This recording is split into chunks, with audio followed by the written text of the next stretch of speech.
the most simple way that I can explain search engine optimization to somebody who doesn't even understand that as a term. But the problem in the SEO industry is that what I love about the type of SEO that I do, another thing that I really focus on a lot, the internet is just getting filled with those types of small lies. What is going on, ladies and gentlemen? I am your host, Andy of MMG Design, and welcome back to another powerful episode of the Creative Journal podcast. So excited to be coming to you guys today with another episode. And today's guest is just far and away, every time I think about introducing her to anyone, or just she comes into my mind in general, I just get a big smile on my face because she's one of those people that is just truly so wholesome and special. You just can't help but not smile when you think about her. And when you guys listen to her a little bit, you'll start to see why. But today's guest is Michelle Bourbennaire. Michelle's an SEO expert, content specialist, trained historian, and most importantly, a huge Cal Newport nerd, and that's going to become clear as you listen as well. But Michelle is the founder and principal of Words on the Rise, which is a boutique SEO agency in Canada that helps small websites get more traffic and increase their impact online through words and SEO. And I call her the SEO copy queen because that is exactly what she is. Um, but Michelle is just, like I said, an incredible person. She has a very diverse experience background in the industry. She's she's a true practitioner of what she preaches, and she's just one of the most genuine people I've ever met. So I'm so excited to give her a spotlight and come on to the show. In this episode, expect to learn Michelle's story, her predictions on the future of search, YouTube and social media as part of an SEO strategy, which is becoming very trendy nowadays, SEO continuous learning resources for small business owners, and much, much more. Almost forgot to mention, Michelle has a free resource just for Creative Journal podcast listeners, which is the first time I've ever gotten to say that. So you guys better check this out. It's called How Google Works, and it's just an incredibly high value video on just exactly that, how Google works. So if you're new to search, if you're new to trying to get people to find you online as a business owner, which is literally the name of the game nowadays, businesses are made or broken based on results they can get from search. Um, that'll be linked down below. It's like I said, a very incredibly high value video, very short, to the point, and it's going to teach you everything that you need to know. So without further ado, let's get right on into it. Super excited. Michelle Bourbennaire. We're on episode 60 of the Creative Journal podcast. Can you guys believe that? Wow. A year and a bit, 2 different moves, but we're still cranking out 60 straight weeks. There's been an episode in your feed, whether you like it or not. So like I said, without further ado, thank you guys for tuning in, and please welcome the one and only Michelle Bourbennaire.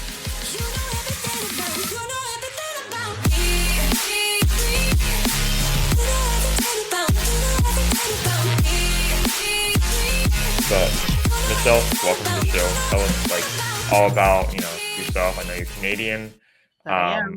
SEO copy queen is how I always refer to you. But I'd love to give you just a platform to tell us about everything. Words on the Rise, your whole story, and I think that'd be a good jumping and springboard in the conversation. Awesome. Thank you so much for having me. It's really a joy to be here. I'm Michelle Bourbennaire. I run a company called Words on the Rise, and I'm really an SEO consultant. I help small websites get Google traffic. And really my sweet spot is in helping websites that almost have gotten no Google traffic before getting their first clicks and their first leads from Google. So I've been doing this for 7 years. And I kind of have an interesting story because I am not your sort of typical coding, tech person that got into SEO.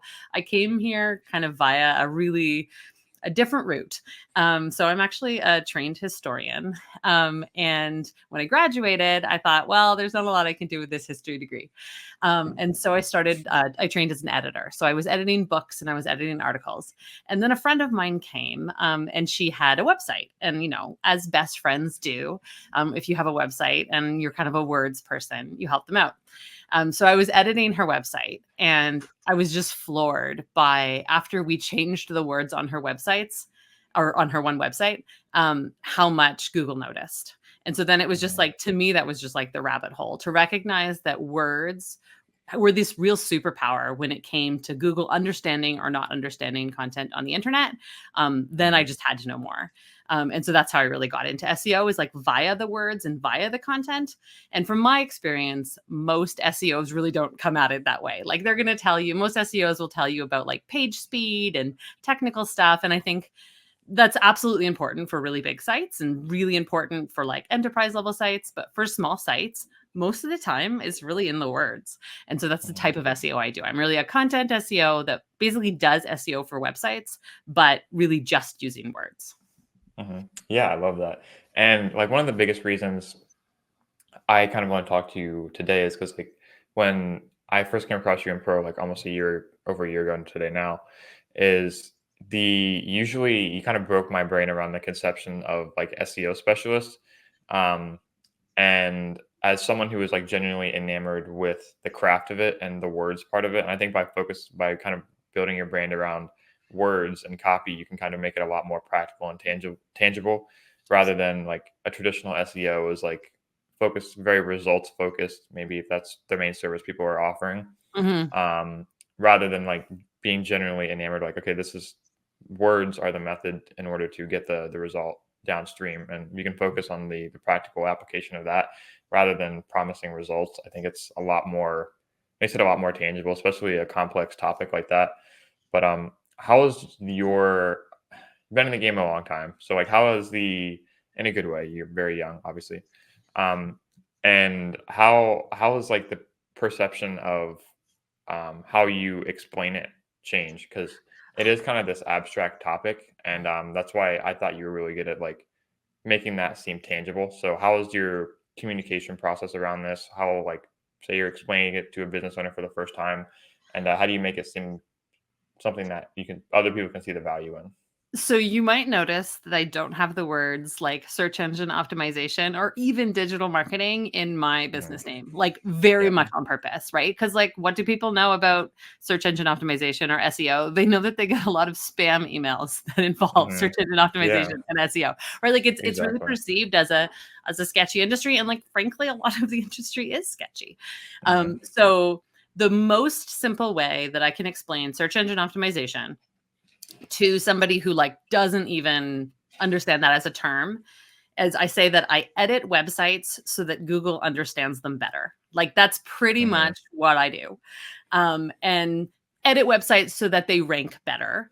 But Mhm. even like the language of ranking can sometimes like throw people off, because people just take Google rankings to be like, you know, just like a fait accompli. Like, it's just, that's the way that they Right. are.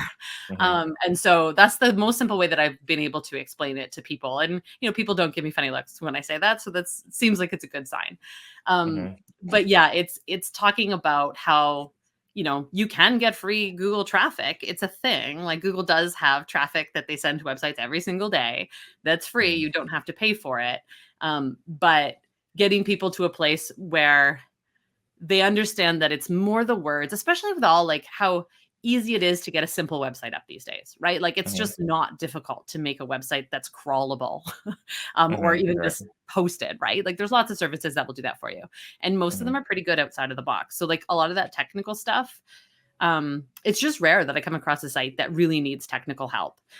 It's more often than not, the site needs to be written in a way that Google understands. But the problem in the SEO industry is that so many people came to it, or like so many SEO specialists started off from the tech side. Yeah, there's just like a communication difference there. Mhm. And so they give a million things to do, and then the person's just really overwhelmed, and like they don't even know where Mhm. to start. And a lot of the stuff seems really ephemeral. Where what I love, love, love about the type of SEO that I do, it's like it's all on your website. It's not Mhm. it's not convincing other people to link to your site. It's not like technical stuff that might only make a tiny marginal difference. It's like it's working on the thing that you have complete control over, which is like the content that is on your website and how it is Mhm. organized. And then another thing that I Mhm. really focus on a lot is keyword research. And keyword Mhm. research sounds really technical. And I really, truly have had so many business owners come to me and say, like, I love the idea of SEO, but like keyword research makes my brain hurt. Like I've literally had a lot of Yeah. people say that, where it Mhm. seems really, really overwhelming. So the way that I've kind of in my messaging, how I simplify that is that like keywords are just the words that people use to find things they are looking for on the internet. And like everybody uses Google and like types in their problems into the Google search box. Like those are keywords. And so it's Mhm. not so much like I think the problem with keyword research for most people is it just seems overwhelming because there just seems to be an infinite number of possible keywords out there. And how Mhm. are you ever going to make sense out of a list of 20,000 keywords? Right. And what I try to say is like, it's not so much the keywords, like the individual keywords, the individual phrase that somebody's typing in, it's the topic. Like it's Mhm. what they're looking for. And there's lots of different ways to search the same topic. So if we can group Mhm. things under topics, then we can kind of see like what is the search habits of an audience of people. So all my keyword Mhm. research packages, for example, are based on like you tell me who it is that you want on your site. And then I go do the research to find what are those people typing into the search box? And Mhm. basically, like, if you could look over the shoulder of your next customer, like, what are they typing? Like, what are they typing Mhm. into that box? And how can we create content that, like, scratches that itch, that, like, really Yeah. genuinely helps the person that just typed that phrase? Um, Mhm. and so, like, it's really market research. It's not like, so Right. if you can move keyword research sounds really jargony, but like if you can just think of it as like market research, that's like surprisingly easy to do, Mhm. meaning it's Yeah. just a database and you look for keywords, then I think it does make it a bit more approachable for people. Yeah, it's a lot, like I said, kind of a lot more tangible, and I think it can almost be an uncomfortable situation because you're almost asking them to define, like, very narrowly define themselves, like, "Oh, like, what this business is, I put this blood, sweat, and tears into. It can't be Mhm. defined in one word," you know? Mhm. Um, and that's not really the intent. The intent is to not deceive people into landing on your page or to get as much traffic as possible, is to match their intent. That's why it's called search intent. That it's, like, Um, the right people on the page, right? So, like, you can right. another reason why people get confused with SEO is they're often looking at very high volume keywords. But Mhm. truthfully, like, you want the right keyword. You want the one where the person just types something in, and then they landed on your page, and they're like, "Boom, this is for me. Like, this is Mhm. exactly what I was looking for on the internet."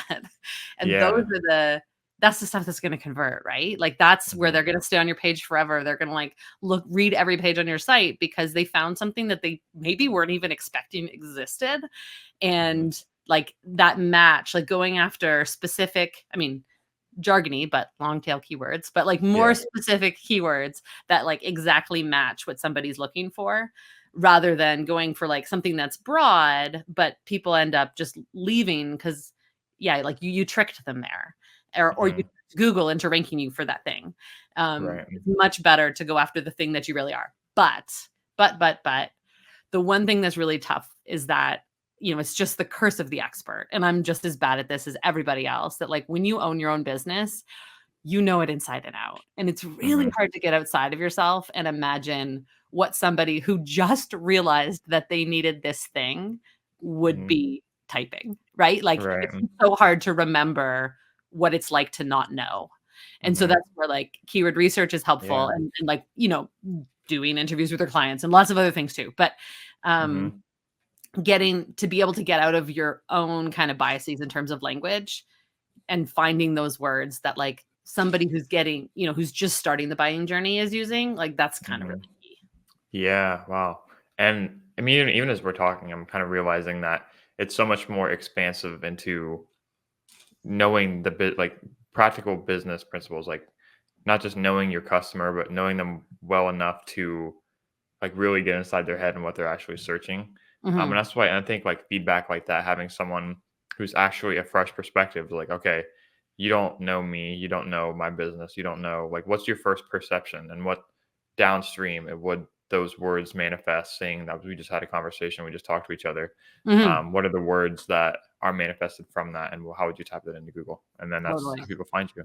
Mhm. So yeah, that's really, like, zoom out, big perspective. I Yeah. hadn't had that thought before. Like, even when I do research, a lot of it is just kind of, I mean, I don't want to say surface level, but it hasn't come from that perspective.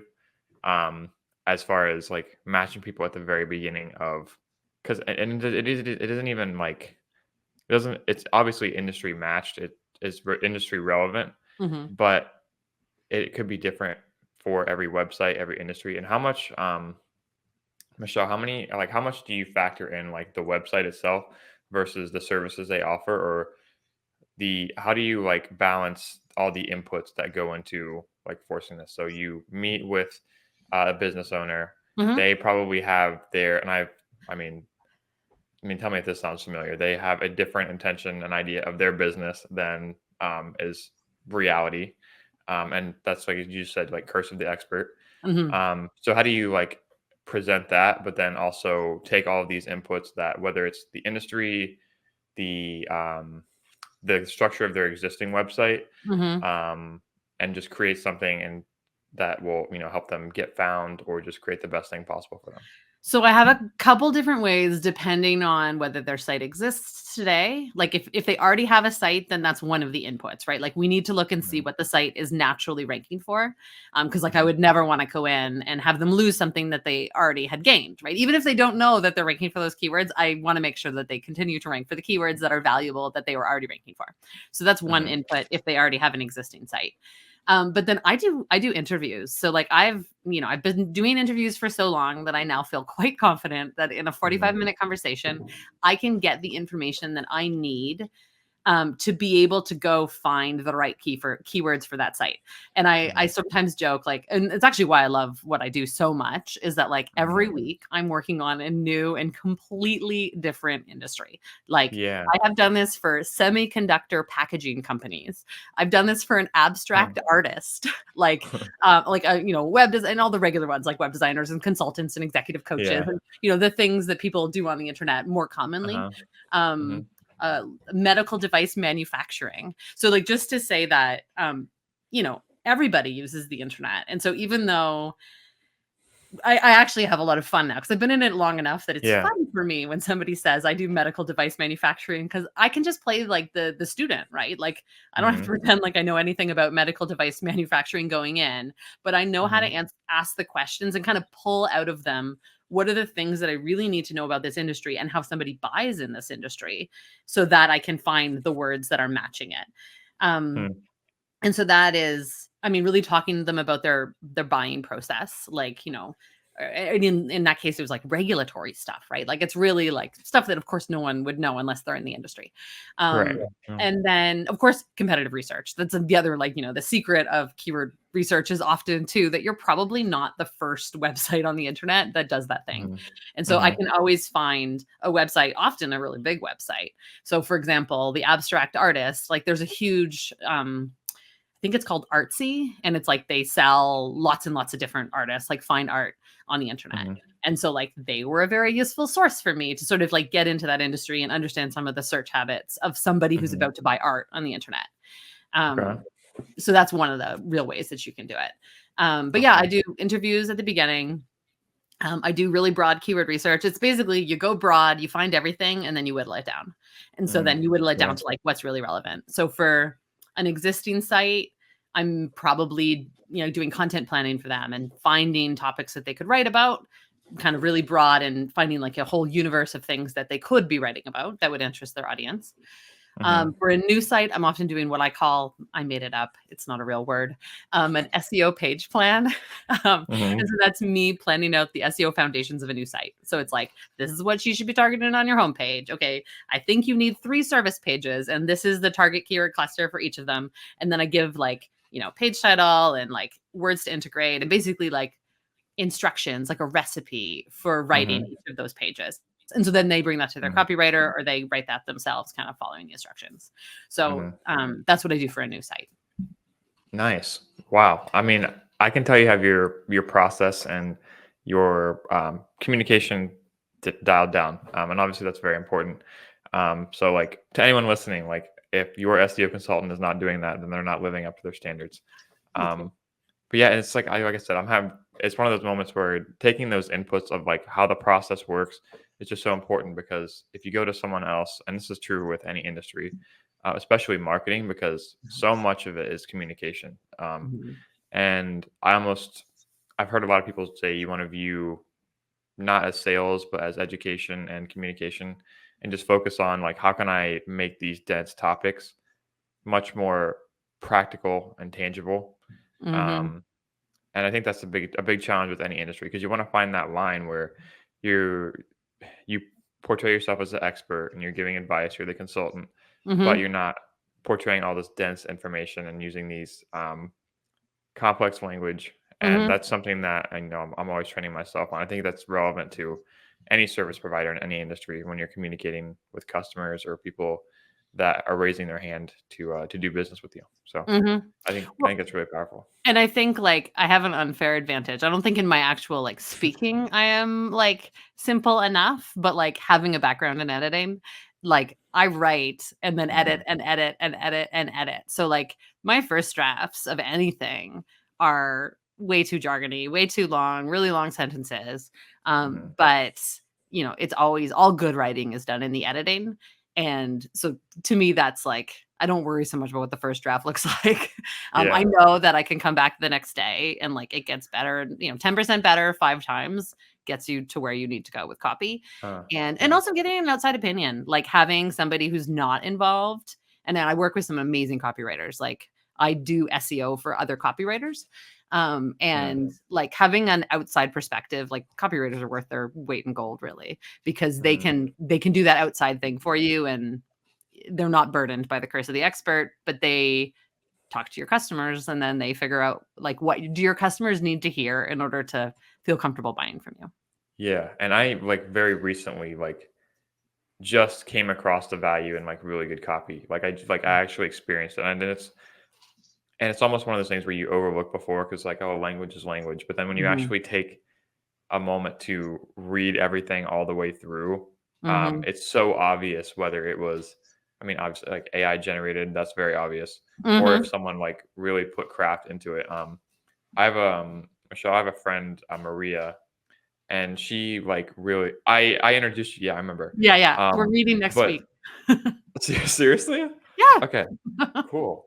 Um, that makes me happy. But she like I the way she writes, like I think a little bit of it was like my personal character trait of like being rushed and not always like really engaging in words, but it's so like you start to feel I can't even explain it. It sounds like holistic, but you start to feel a different way when you read words that were like crafted. And I am very bullish on it now. When before I probably would Mhm. not have been. But when we talk about like words specifically in writing, being articulate with your content, like has your workflow changed at all, given like a lot of these AI writing tools or language models that people are spinning up hundreds of blog posts and just word vomit over and over. But how is that like from an expert So perspective? How does that change your workflow though? so the SEO industry actually like used these tools even like 2 or 3 years before they hit the mainstream with ChatGPT. So like Mm, I saw this coming, I mean, I think 5 years ago with like the first generation ones that like kind of weren't good for anything except for writing spam. right. and Yeah. and then now they're like, I don't know. So I'm I'm obsessed with the tech of it. Like I read the papers. I'm really interested in how generative AI works. Mhm. But in terms of my own writing process, I really don't like it. Like I've Hmm. tried, I use it every once in a while. I think it's a great thesaurus. It's Mhm. fantastic when Right. I'm looking for like 17 variations on a word and I'm feeling stuck. It is definitely Mhm. even just how it's been trained and how that thing works. I think it's great as like Photoshop for words. Like I think it's amazing for helping people rephrase things if they're not like confident rephrasing things. But I don't know, like you kind of said it. Like I think that people see AI content and know that Mhm. it's AI content, even if the AI Yeah. content, like the AI content detectors are terrible, like hilariously Oh terrible, yeah. very bad Mhm. at telling the Mhm. truth about whether it is AI or not. And yet, I think all of us, like the real humans, I think we can see it now. And so to Yeah. me, like as soon to be honest, as soon as I see that something is like gets your little spidey senses going that it was AI, I stopped Uh-huh. reading, to be honest. I'm like, Yeah, I don't me have time too. for synthetic text. I So I know. don't use it in my own writing either. And actually, I even put Okay. at the bottom of my website, I put like a cute little like, this is like 100% organic content made from human neurons or something like that. Yeah, Just to say that, that's like, awesome. I think Mhm. that those of us that continue to write with our own brains, um, kind of should say that on the internet. I don't know. Right. The Yeah, because it's not smart enough to say that for itself yet, so I think and adding I that think disclaimer is good. And I think so it's not that it doesn't have its place. It does have its place in small little like meta descriptions. I wouldn't worry about it. Like, and Mhm, if anybody's worried about like whether Google's going to know and whether Google is going to demote your content because it's AI generated, they've been pretty mhm, clear that they don't care how your content was created as long as it's helpful. mhm. My problem is that most of it's not helpful. Like, most of it Right. isn't providing anything genuine and new. Like, by design, it's just regurgitating the stuff that's already on the internet. And so, Mhm. like, it's kind of like Noam Chomsky called it high-tech plagiarism, and, like, I kind of agree.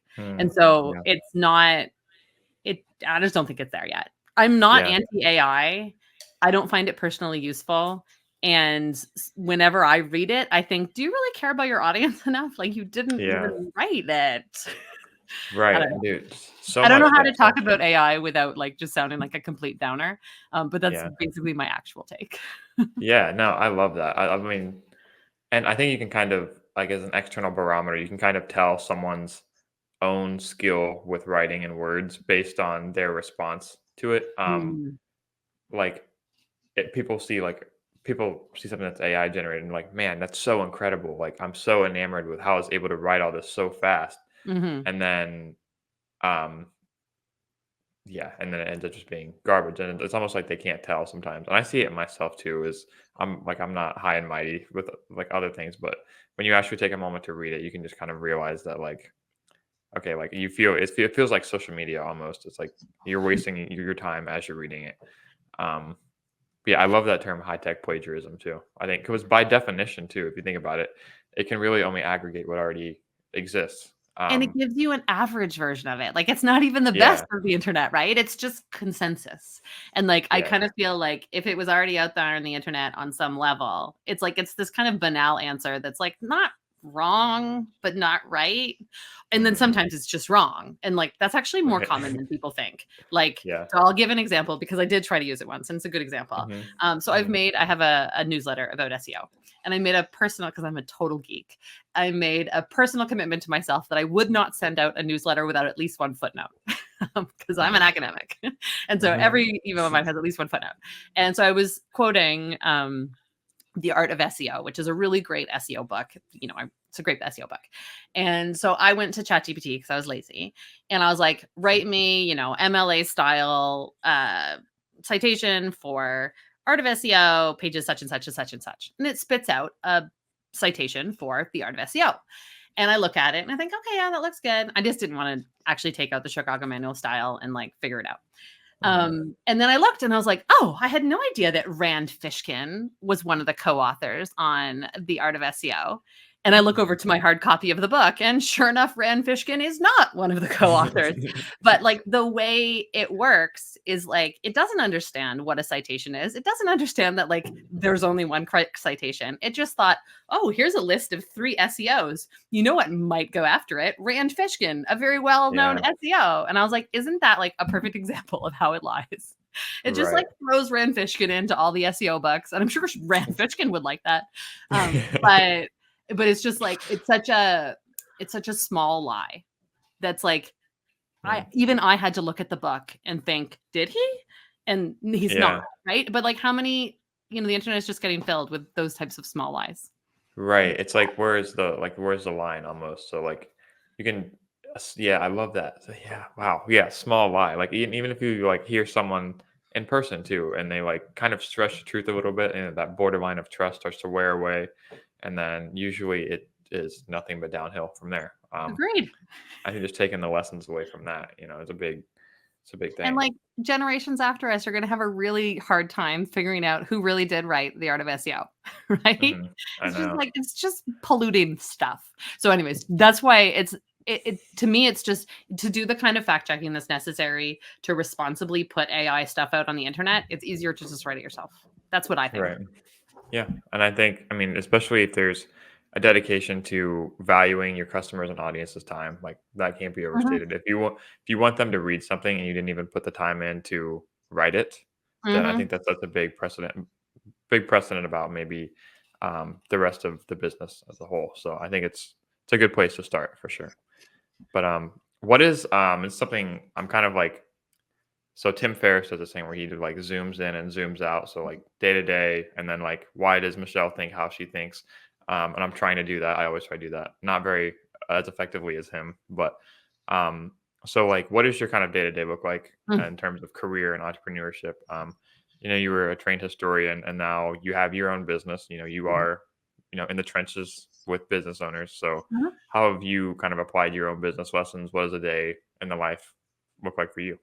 So I was interesting because we're both in a community called Web Designer Pro, and somebody just Mhm, asked this, like, "What's your day look like?" And I had fun mhm, explaining it. mhm, So the reason why I run my own business is because I have kids. Like, I want to be here for my kids before and after school. Like, that was a really important thing for me to be able to mhm, have lighter loads in the summer. Also, really important to me.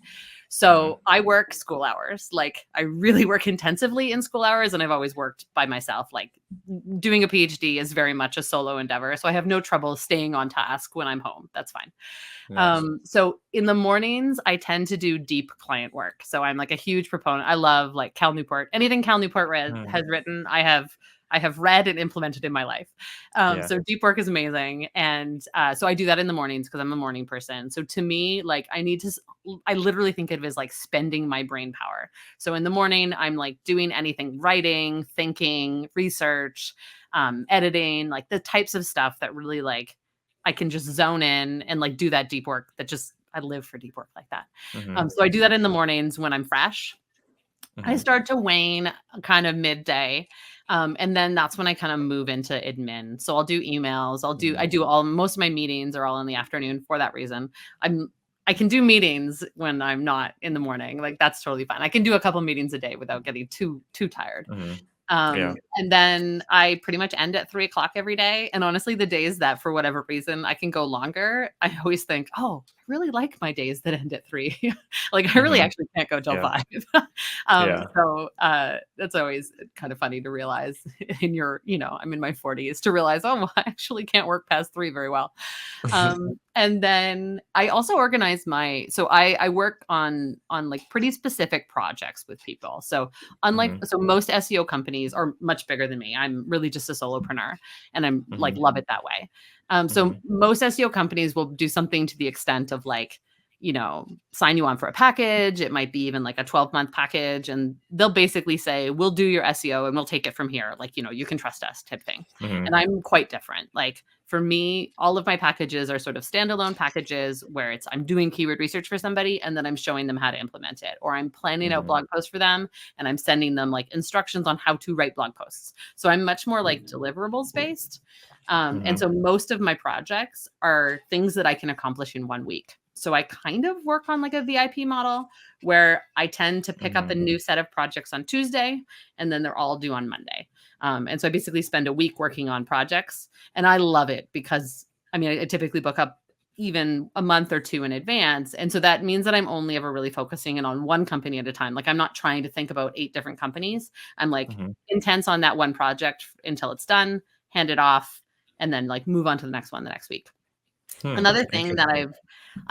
I've learned from Cal Newport, which I've just recently implemented, is 1 week out of every 8, I take a break just for my Mhm, business. So like I cherish these weeks. mhm, And I like go to coffee shops and I have deep thoughts and I launch new products and I work on my business systems, I write my newsletter, I try out new shiny tools. So basically, and I do mhm, professional development in the afternoons. So like those business weeks have been okay. so fun.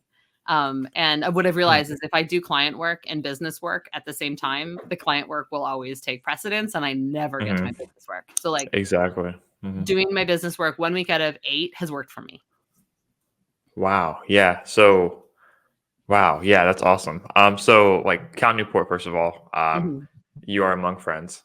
Um, did you read, Slow Productivity? Yes. Yeah, Like the very day it good. came out. Yeah, very good. So good, except His for the last bit. where he undoes everything Yeah. that he said in the first 50. Yeah, exactly, yeah. No, but, like, I read his book, So Good They Can't Ignore You. I read that in high school, and that has been the biggest book of my life. Like, I find myself quoting that more often than and he wrote that when he was my age too, like, it's crazy.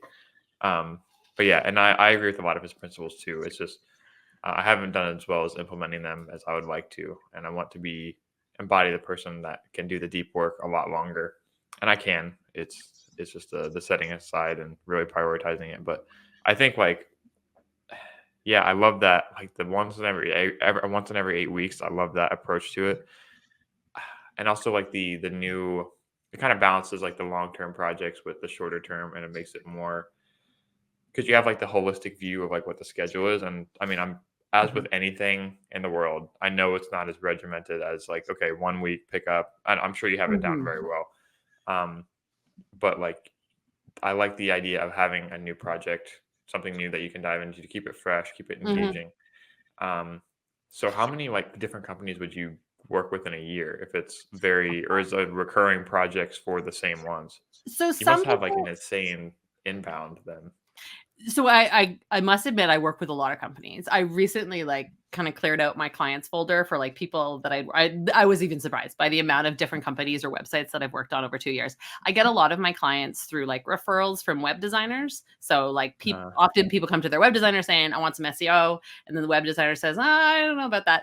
And then they hire me either like on a white label basis, or I just get referrals a lot. Yeah, And like then same that exact emotion I felt felt that before. it's a common one, it's Yeah, a common one. And honestly, I don't think that it's, like I don't do web design for a reason. I don't think it's very easy to really do both at a high level. I mean, I hired mhm, a web designer to design my website. I know how, right, but like, boy, she mhm, did a better job.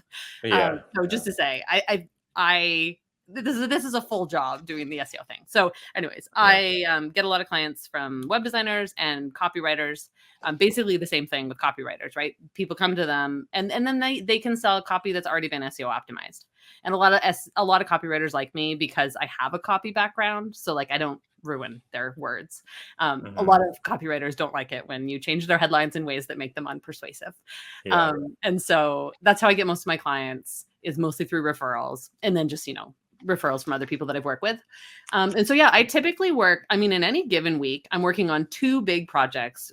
Like, so I would count a big project be like a keyword research package and an SEO page plan, probably for different companies.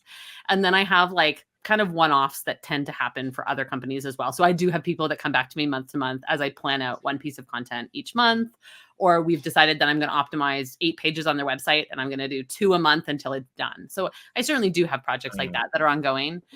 mhm, I actually, so interesting because I would aspire to be as organized as Cal Newport, and like how he does this time blocking thing where yep, he like yeah, has like I'm gonna work 3 hours on this, and then he even keeps it updated like to what actually happened and is constantly yeah, reorganizing. My husband does that. Like there are people in the world that can do that and make it work for them.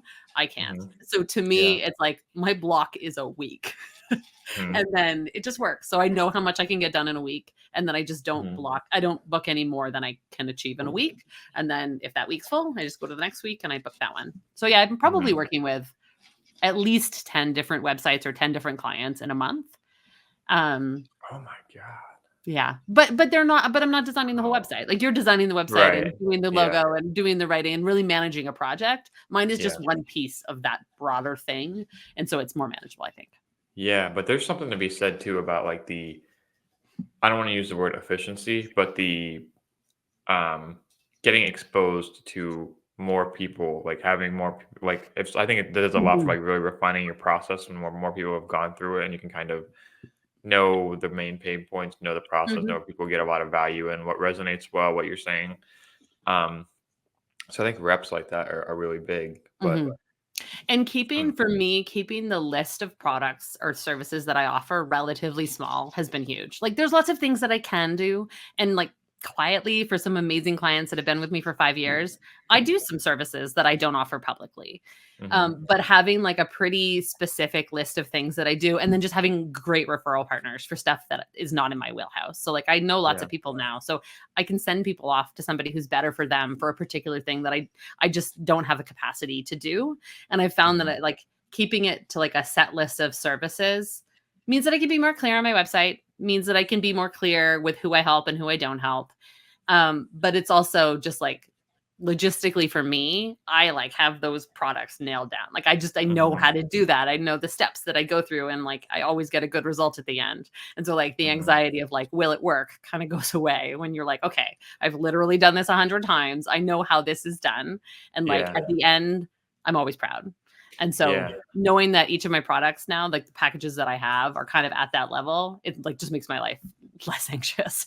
Yeah, and I mean, obviously this is the world I live in, but like productizing your services, I think there's a big value in that, not just in the clarity of the messaging, but also just in the communication. So like Mhm, say a discovery call or the first time you're meeting someone, mhm, um, it's a lot less I'm selling myself to you versus I'm selling you this thing that is proven to work.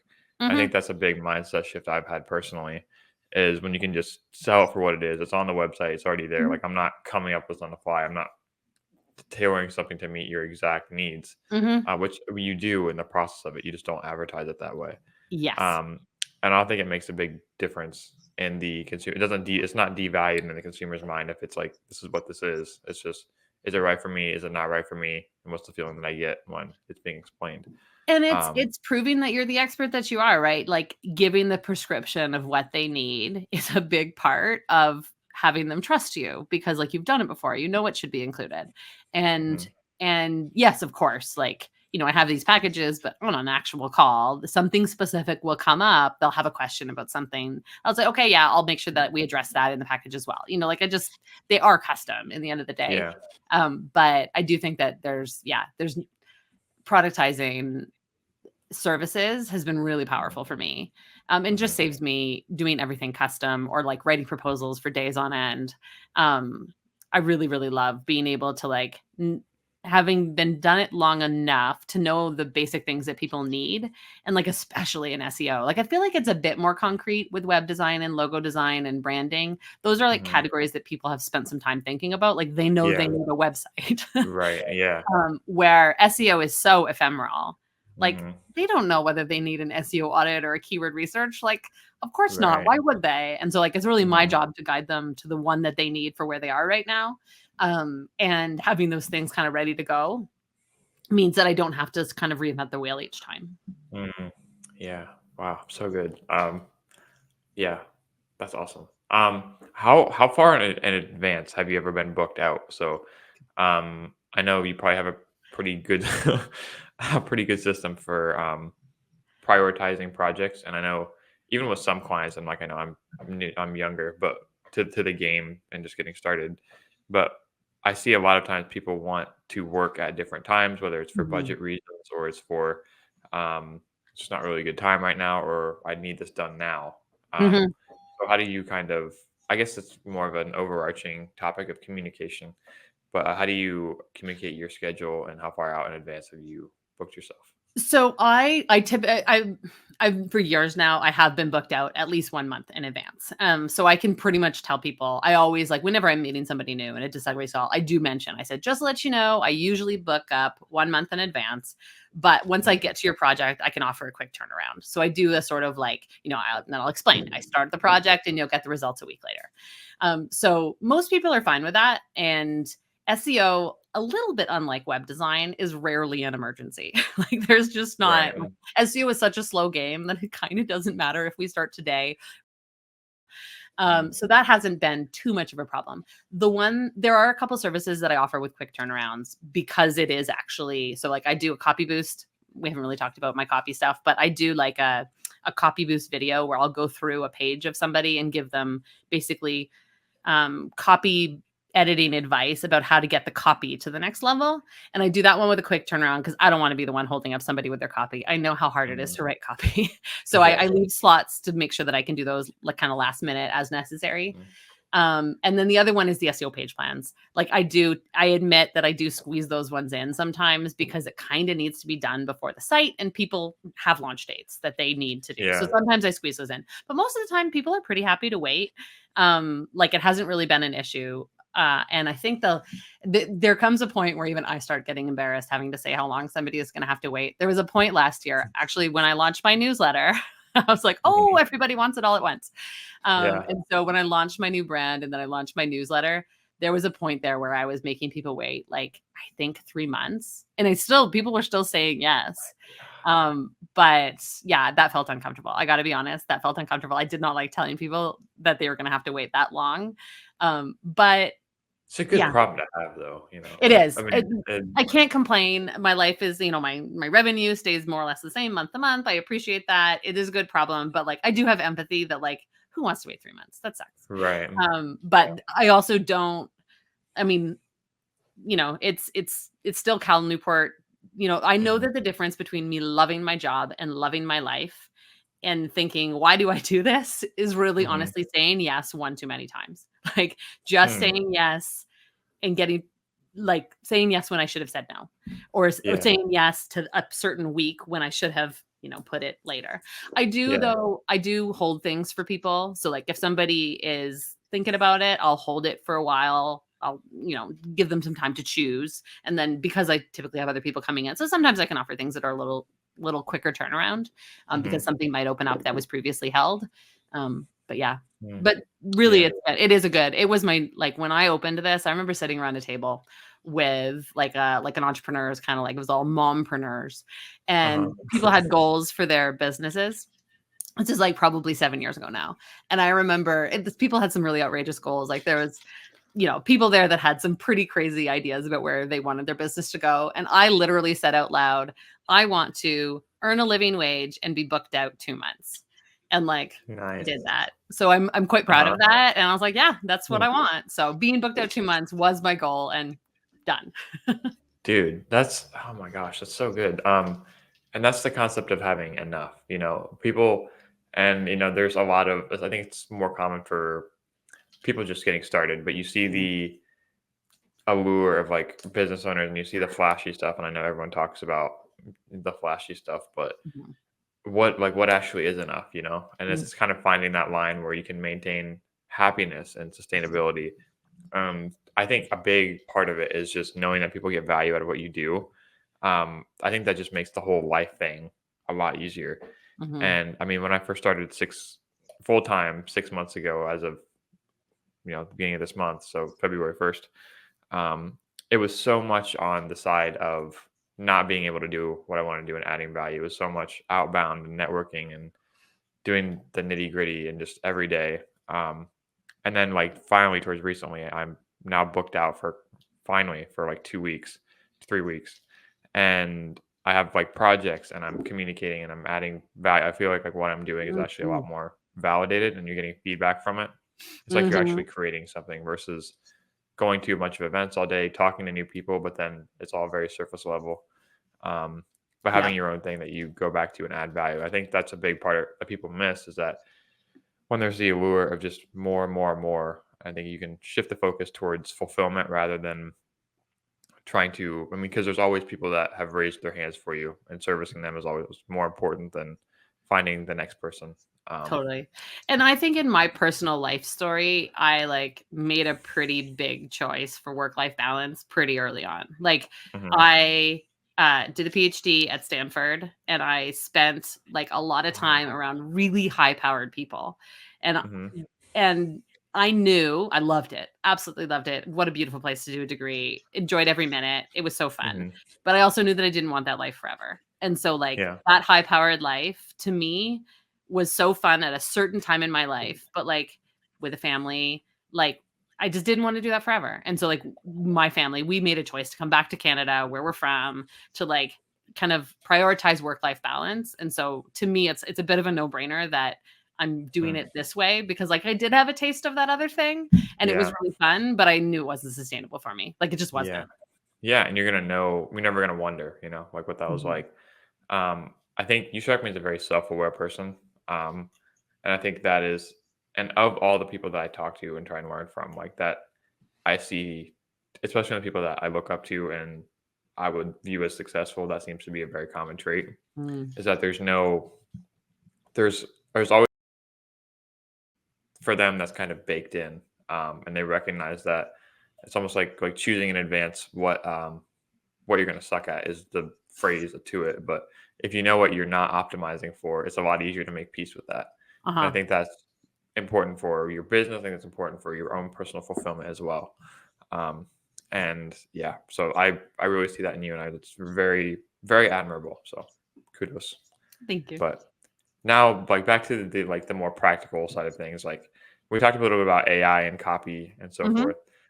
What do you see? What have you been seeing when you have your fingers on the pulse of in terms of like search and Mm. how like GSE and all of these things, generative search experience for those that don't know, Mhm. and how has that changed what not just like what your job and experience on the job has looked Mhm. like, but maybe for business owners in the future? Yeah, this is like I've been doing SEO for 7 years and it has never been this tumultuous. Like it is a Yeah. really strange time in SEO because everything's just changing so fast.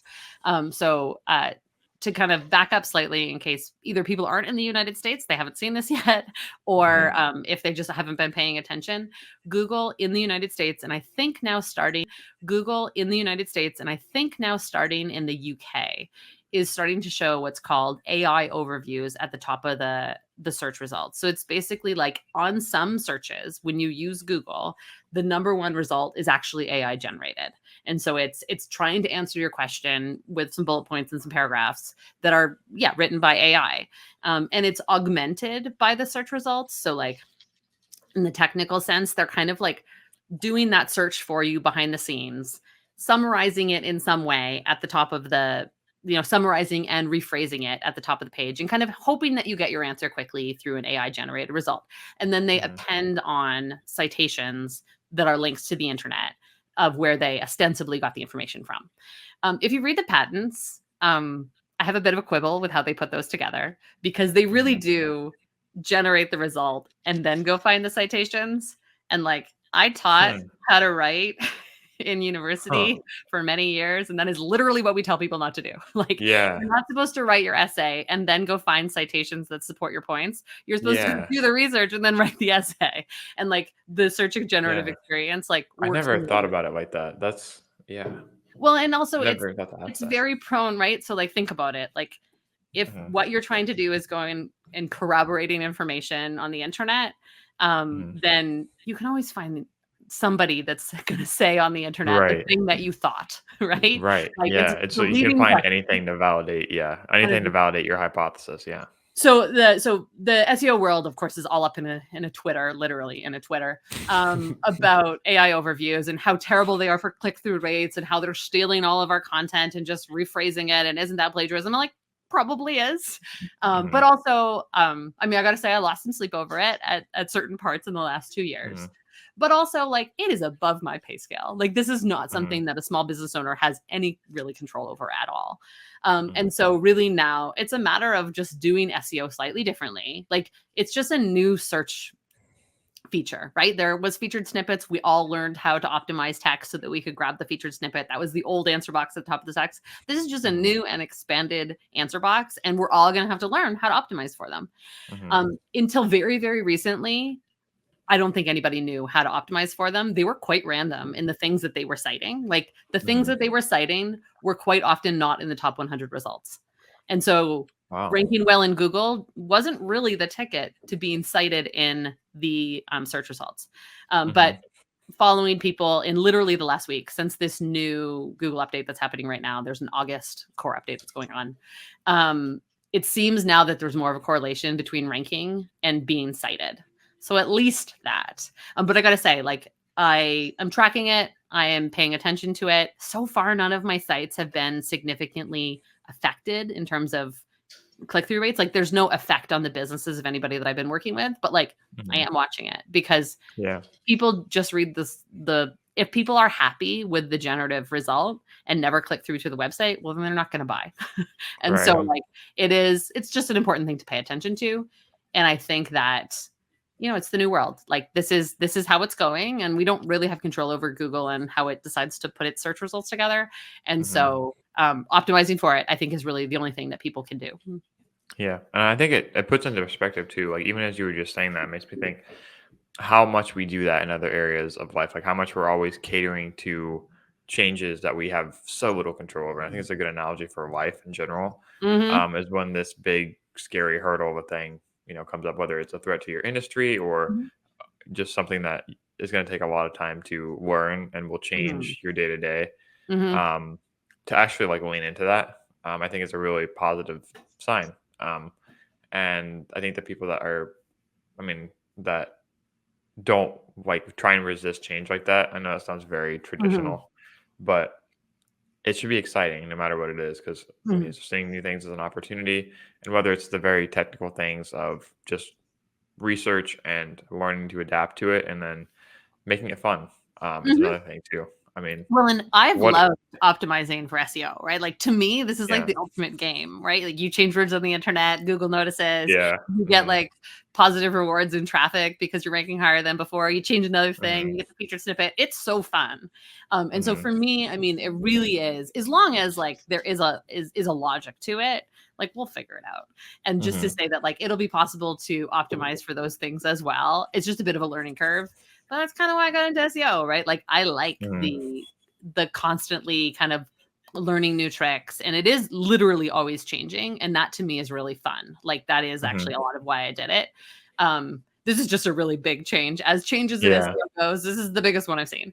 hmm But so far it's only in the United States, and it's really not on all searches. I think that's an important thing for people to recognize, is like it's quite dependent on the searches that you're going for. So like I would hmm encourage anybody who's even thinking about this, like go in an incognito window. It's now showing to non-logged in users. So hmm go in an incognito window and search some of the things that you really care about and see if there is even an AI generated result at the top of the page. Because it's really like, I think it's like 15% of searches. It's not a huge hmm number at this point. It's always changing, but hmm just to say this might not be relevant in your industry, or it might be, but you probably should go figure it out. Yeah, absolutely. And kind of double clicking on that, like other than like small, tests and things like that, like what are some things people can do to kind of stay up, whether like stay up with the trends, like continuous learning. Mm-hmm. And we talked about distilling things down in a way that's not overwhelming.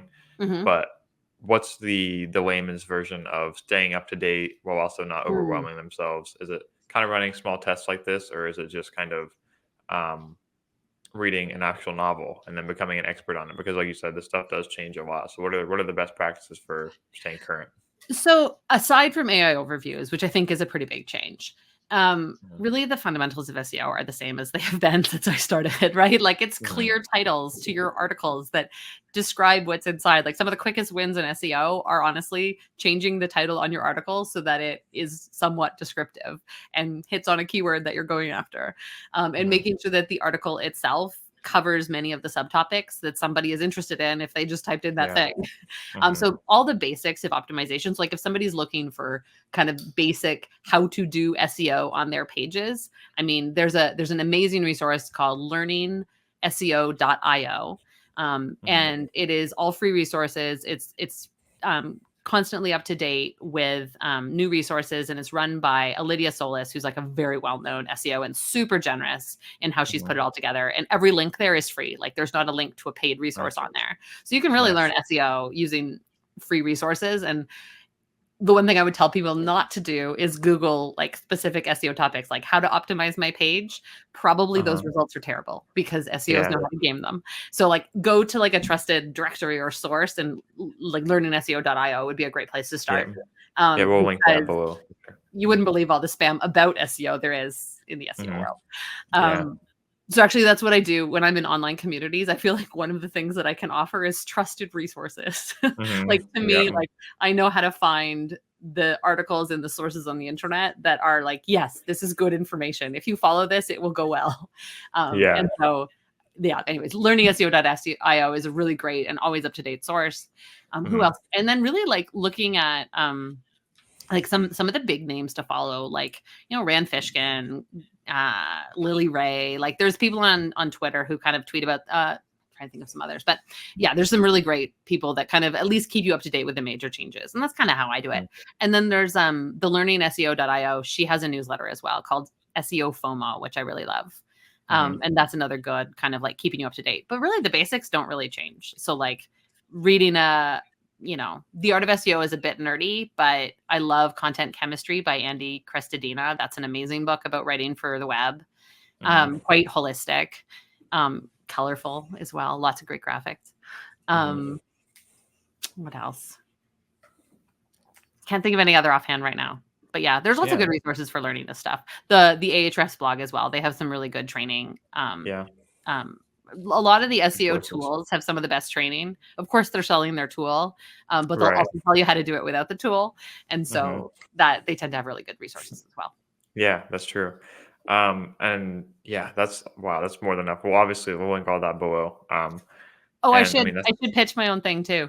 Yeah, I was going to give you a platform. But I was like, how am I going to bring this up working? I have a training. Yeah, sorry. Sometimes I forget. I have a training. It's like a 30-minute video called How Google Works. And it's my take on how Google works. Like it's a very from the beginning explanation of like how the Google search results come to be. Because a lot of people come to me and they say like, I want to get number one on Google, but they have no idea what that means. Or like, how does Google decide what's going to be number one in the first place? So I've kind of boiled it down to this very simple 2-step ranking factor. So there's basically only 2 things you need to know that you really need to know. And I share both of those things in the video. And then I kind of explain how that plays out in the thing. So if people are interested, they absolutely should go over to my website, wordsontherise.com. And then it's /how Google works, all one word. And they will find a sign up to get that video. And then if they sign up, they also get on my newsletter. So once every 2 weeks, I send out like really helpful tips and tricks for how to do SEO for small sites, and really for small sites. I think the emphasis there is like, I don't do enterprise level SEO, and most sites on the internet are small sites, and like I think they deserve traffic too. So that is why I do what I do, and I'm having fun with my newsletter. Like it's been great for my business, but also like turns out I like writing on the internet. Yeah, who would have thought, right? No, it is a great newsletter. I did subscribe a couple months ago, and it is awesome. In my inbox. So thank you. But yeah, I mean, and anywhere else people should go. I know that was certainly enough to keep us busy for a while. That's like a whole university course to get started right there. So with all those resources, so that's awesome.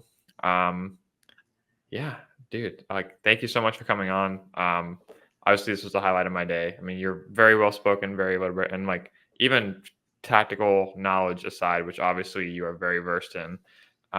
Just the chance to talk and to get to know you a little bit was, very high valued in my time. I know people are very busy, so all of your time is 100% valued. And like I said, I really look up to you, and I think you've built a really awesome lifestyle, business, and so yeah. All practical things aside, I'm on Team Michelle. So thank you for coming on.